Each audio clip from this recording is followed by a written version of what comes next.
Good afternoon, everybody, and thanks for joining me on our regular update from D.C. Lots to go over, and I'm sure you'll have lots of questions, so let me get right at it.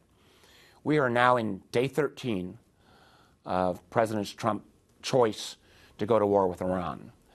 And while I salute the incredible bravery of our troops and mourn with all Americans for the loss of the 8 servicemen, I am very concerned about where this is headed, since the president never came to the American people and said here was his goal.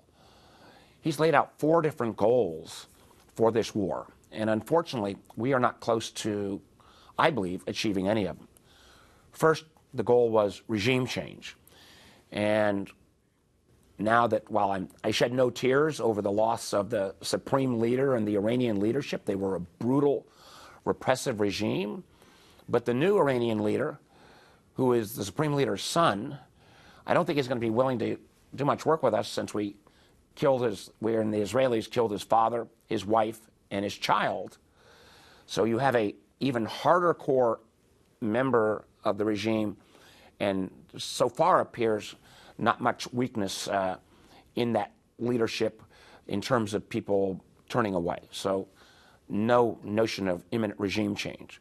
Secondly was to try to get rid of Iran's capability to create a nuclear weapon. Unfortunately, the close to 100 pounds of enriched uranium are in a facility, by the way, which the president had claimed he had totally obliterated last June in the bombing, and that bombing was successful, but as we now know, did not get anywhere close to obliterating Iran's capabilities. And I think military now acknowledges the only way that we could get that enriched uranium out would be to put troops on the ground. And I think that would raise enormous, enormous risks. The third goal was to try to get rid of Iran's ability to strike others in the region with ballistic missiles and drones. And again, we have seen, some of Iran's ballistic missile capability taken out, but a great deal of it still remains. And we see not only that they remain a threat with their ballistic missiles, but also with drones. And I am so frustrated with the administration, because we've been asking DOD and the administration, are we learning the lessons of the war in Ukraine, where Ukraine has masterfully used drones? So let me give you the quick example. Iran shoots off a $50,000 drone to try to attack an American base or an Israeli base. We send up a multi-million-dollar missile to take that drone out. We're generally pretty successful, but we're running out of those interceptors, wherein we had an offer from President Zelensky of Ukraine in December to say they will turn over all their drone capability and help train us, and the drones they create are like $5,000 or less to shoot down a $50,000 drone. Other nations in the region are starting to take up Ukraine's offer. So far, at least, it does not appear that the United States has accepted that offer. So in terms of ballistic missiles, the ability of Ukraine to send out drones, we've degraded some of it, but we've not taken out. And then finally, they added an extra goal, which was get rid of the Iranian Navy. And while we have taken out many of the major ships, the biggest threat that the Iranian Navy poses is the literally close to 1,000 speedboats that they have, where they can put a mine on that speedboat and then take it out into the Straits of Hormuz, where 20% of the oil passes through, and drop that mine or place that mine. And we've not taken out, and frankly, from the air, it will be impossible to take out all those speedboats. And so as we've seen with the price of oil, and I'll come to that in a moment, we have not been able to stop the Iranians from closing down the Straits of Hormuz. And the fact is, Iran still has a few cards to play. They have not really encouraged the Houthis, remember, who the Israelis and the Saudis had fought against for a number of times. They've not started shooting off their missiles yet. The Shia militia groups that Iran has a lot of influence over in Iraq have not been fully activated. They are in the fight, and they are threatening our bases in Iraq, and they are threatening our embassy in Baghdad. But they've got some additional capability. And as we know, Iran has a strong cyber capability, and now appears that a cyber attack was responsible for shutting down a healthcare system in Michigan, or a healthcare company, Stryker. And we know that they pose some threat, either with cells or people that are inspired by the war to take on terrorist acts here in the homeland. So the question I get asked all the time, how long will this war last? We don't have an answer on that. And if the president declares, well, we're victorious tomorrow and pulls out, that doesn't get rid of Iran's capability to continue to hit us. And we still continue to hear that Israel would keep going in the conflict, which again would put us potentially in conflict with our strongest ally and still leave American facilities vulnerable. So the question we've got is, we started this war of choice. It doesn't have an endpoint. We're already seeing the economic impact here at home. Gas in Virginia on average was $2.81 a gallon pre-conflict. Today it hit $3.37 a gallon. And the expectation is those costs will still rise. We've seen the costs of the war in the first 6 days. We don't have data up to day 13. Was about $11 billion. And the kind of rough estimate is we're getting at least $1 billion a day of additional costs. We have the potential threat to the homeland, and we have the potential of the president's not ruled out troops on the ground. So I salute our military's capability, but the leadership, the President of the United States, owes it to the American people to say, what is our goal on this war of choice, and when are we going to be finished? And we don't have an answer on that. And unfortunately, the Iranians actually seem to be escalating. On another subject that's equally, I think, challenging is I am increasingly concerned about the security of our elections this year. I still think we have a safe system, and a lot of the safety of that is because our election system is run by the states and run by localities and is decentralized. And I still have faith that once our votes are cast, they will be fairly counted. But we increasingly hear from the president, whether it's his comments about federalizing elections or taking over the elections in 15 states. We hear from his recently fired Secretary of Homeland Security, Kristi Noem, that only the right people should vote for the right people.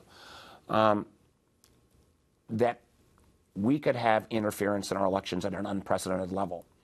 I have pointed out a number of times my concerns with Director of National Intelligence Tulsi Gabbard, who has no responsibility on domestic elections, who should be concerned about foreign intervention, but we've seen her go down and participate on the election raid of the ballots in Georgia over the 2020 election. Those ballots have been counted and recounted many times. We've seen her use her office of Director of National Intelligence to try to seize voting machines in Puerto Rico.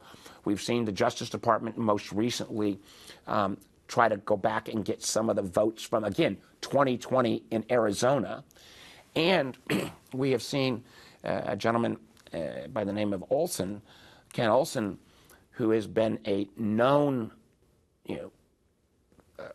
puts out debunked theories around the 2020 election, been designated, I believe, by Ms. Gabbard as a special government employee running around driving a lot of this activity with what appears to be very little oversight. So my concern is, should a piece of information come out, should a, God forbid, a terrorist event come out, be used as a predicate to literally take over our elections? And I never thought I'd have to say this in America, where I say that the integrity of our elections could be, seriously undermined. I mean, for example, this so-called SAVE Act, we already have voter ID requirements in Virginia, but this is an effort to, I believe, suppress voters around the country. It requires, for example, if a woman changed her name during getting married, she'd have to go back and get new proof and an updated birth certificate. We'd have the president's obsession about trying to shut down mail-in voting, and a whole set of efforts that I think would undermine, faith and security of our election. And then on top of that, while we've not seen this in 24, thanks goodness, but at 26, the ability and advances in AI continue to make the possibilities of deep fakes much more powerful. So, and imagine the scenario where an action takes place, or Ms. Gabbard puts out a piece of information, true or not, and then it's reinforced by a Russian deep fake that would show what appears to be a group of ICE agents at a polling station that had a high Latino population. It doesn't take all that much to intimidate Americans from voting or try to suppress the vote. And I'll be coming back to this topic virtually every week, because we have to be on guard. And I candidly fear, I've seen no evidence of this yet, could even some of these tactics be used around our ballot initiative here in Virginia on April 21st. So this issue I'll keep coming back to. Finally, on a positive note, the Senate just passed a series of bills called the Road to Housing. It includes legislation that I wrote that would make it easier for more houses to be built in America. We have an enormous housing crisis. We have cost of housing going up dramatically. The average age for a first-time home buyer in America is 41. That's incredibly bad. So this bill is all about supply. It is very bipartisan. It was overwhelmingly passed in the Senate. It includes provisions to make it easier to get through the regulatory process, through the zoning process. It makes it easier. I've got a bill in there called the Reside Act that makes it easier to take abandoned buildings or, say, old strip malls and turn them into housing. It increases the ability in banks to support community development housing. So it is, it's not going to solve the problem, but it's the first positive step that's truly bipartisan that we've done on housing, I would argue, in more than a decade. So a little bit of good news there before we go to your questions. And my hope is this will move quickly through the House and the President can sign it. So with that, why don't I turn it over to Catherine and be happy to take your questions. The first question is from Mitchell with WTOP. Hi, Senator. Thanks, as always, for joining us. I'd like to ask you about housing, but given everything that's going on with Iran, going back to some of the things you mentioned about Iran having a few more cards to play, you touched on this, but is there a danger if the president unilaterally declares victory, but there continues to be issues with the Strait of Hormuz, oil tankers getting hit with missiles, and widespread instability in the region? What are your concerns there moving forward? Well, Mitchell, my concern would be we could come out of this war, and it is a war, with America in a less secure position, with our allies in the region in a less secure position, and the price of gasoline approaching $4 a gallon.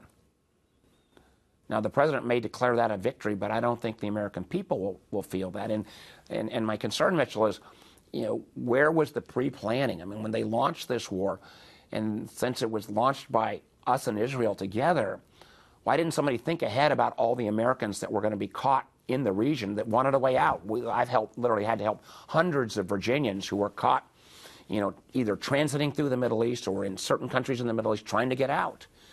So you're right. The Iranians have something to say about whether this war will end, even if the president declares victory.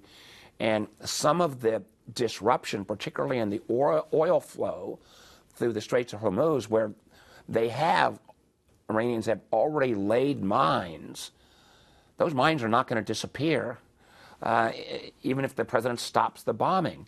So, this is a huge concern I have about kind of what next. And, as somebody who's in the Gang of Eight, I should be able to give you that answer.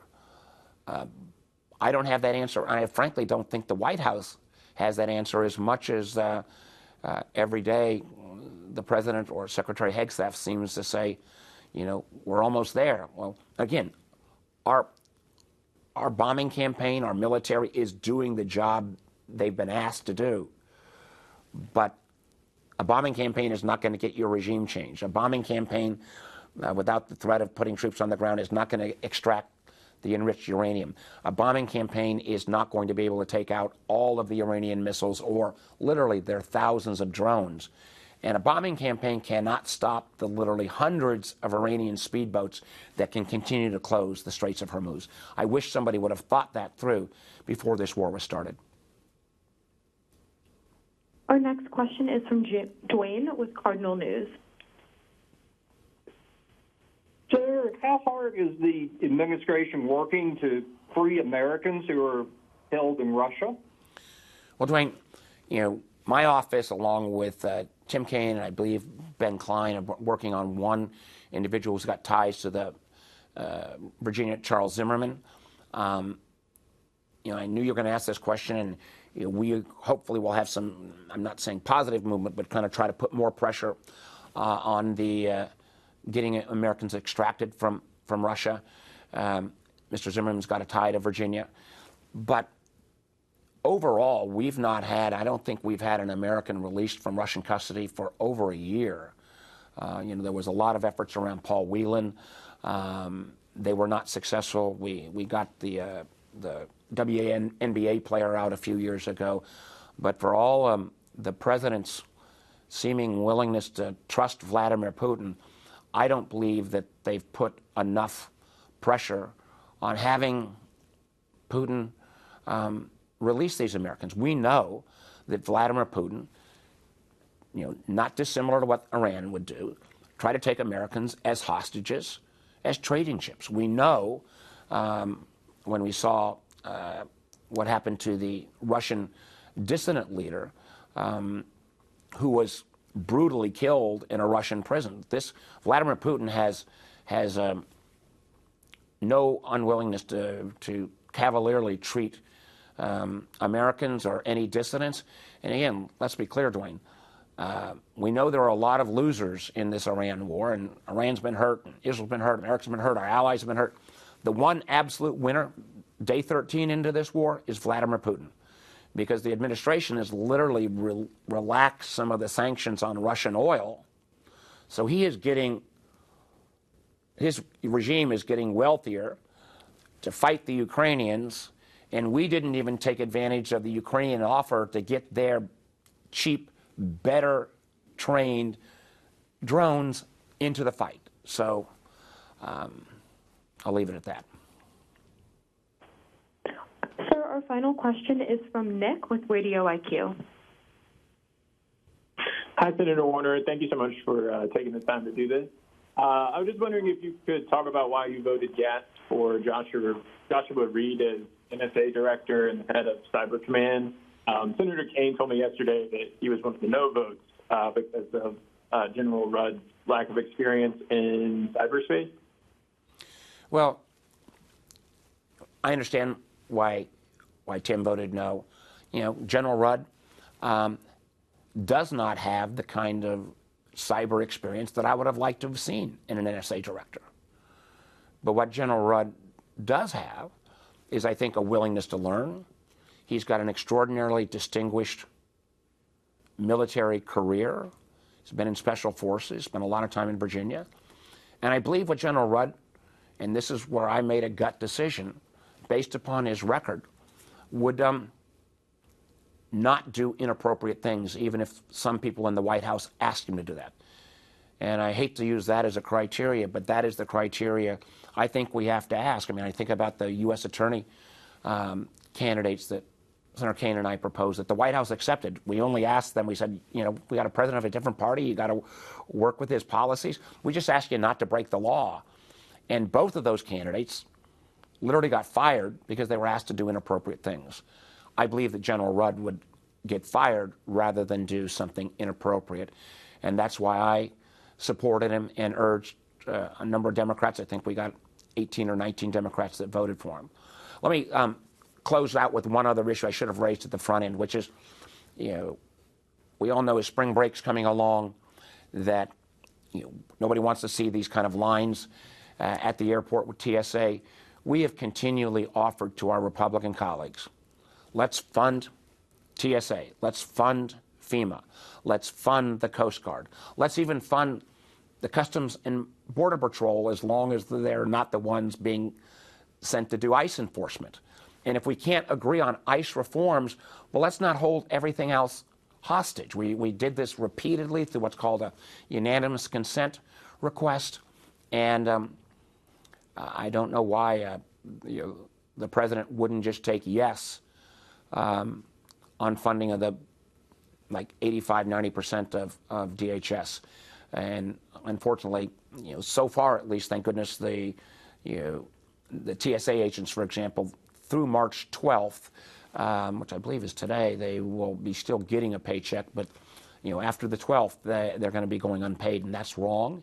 And we still got to fight about ICE reform. Fine, let's not hold our TSA or all the balance of our DHS employees hostage as we have a debate about ICE. So thanks, everybody.